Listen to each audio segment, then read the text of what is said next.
நாம் பள்ளிக்கூடத்திலலாம் படிக்கும்போது ஒரு வகுப்பு அப்படின்னு எடுத்துக்கிட்டாக்கா அது வந்து ஒரு 4 குரூப்பாக பிரிப்பாங்க. ஒவ்வொரு குரூப்பும் ஒவ்வொரு வாரம் அப்படின்னு அந்த பெஞ்செல்லாம் எடுத்து ஒழுங்காக போடுறது, அங்கே இருக்கிற கீழே கிடக்கிற பேப்பர்லாம் எடுத்து வைக்கிறது, செடிக்கு தண்ணி ஊற்றுறது, ஸோ சாக் பீஸ்லாம் எடுத்து வைக்கிறது, போர்டெல்லாம் எழுதியிருப்பாங்க இல்லையா முதல் நாள், அதெல்லாம் அழிச்சு வச்சு சுத்தம் பண்ணி வெல்கம் அப்படின்னு போட்டு நிறைய செய்வோம்.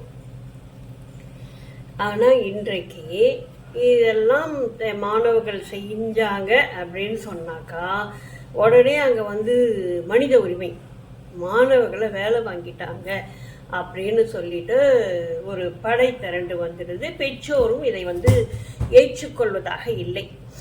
வீட்டிலையே கூட என் பிள்ளை எந்த வேலையும் செய்யாது, அதுவும் பொம்பளை பிள்ளைங்களுக்கு கொடுக்குற செல்லம் இருக்கு பாருங்க.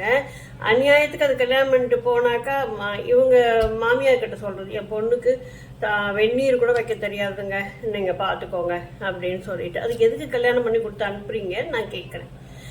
இப்படி வந்து குழந்தைகளை வளர்த்தா அது எப்படி நாளைக்கு வந்து அந்த குடும்பத்தை பார்க்கக்கூடிய ஒரு திறமை அந்த பொண்ணுக்கு வரும்?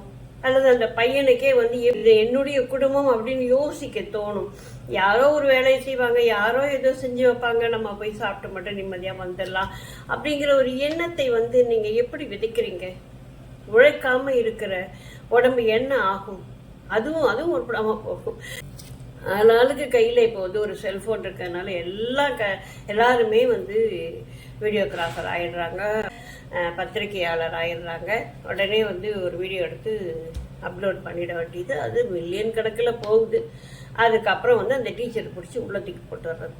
ஆசிரியர்களால் ஒரு மாணவனை வழிநடத்த முடியவில்லை அல்லது சரிப்படுத்த முடியவில்லை என்றால் அந்த மாணவன் வளர்ந்த பிறகு காவல் நிலையம் அவனை சரிப்படுத்தும். ஆசிரியர்களிடம் அடிவாங்காத மாணவன் காவல்துறையிடம் அடிவாங்குவான். இது வந்து எழுதப்படாத சட்டங்கள். அதனால பள்ளிக்கூடம் அப்படின்னு சொன்னாக்கா குழந்தைய அனுப்பும்போது அதுக்கேற்ற மாதிரி தயார் செஞ்சு அனுப்புங்க பிள்ளைங்களை. அவங்க வந்து அவர்களை அவங்க பார்த்துக்கிறதுக்கும் இந்த சமூகத்தை மிக சரியாக வைத்திருப்பதற்குமான ஒரு முழு ஒத்துழைப்பை பள்ளிக்கூடத்துக்கு முதல்ல நீங்கள் தாங்க.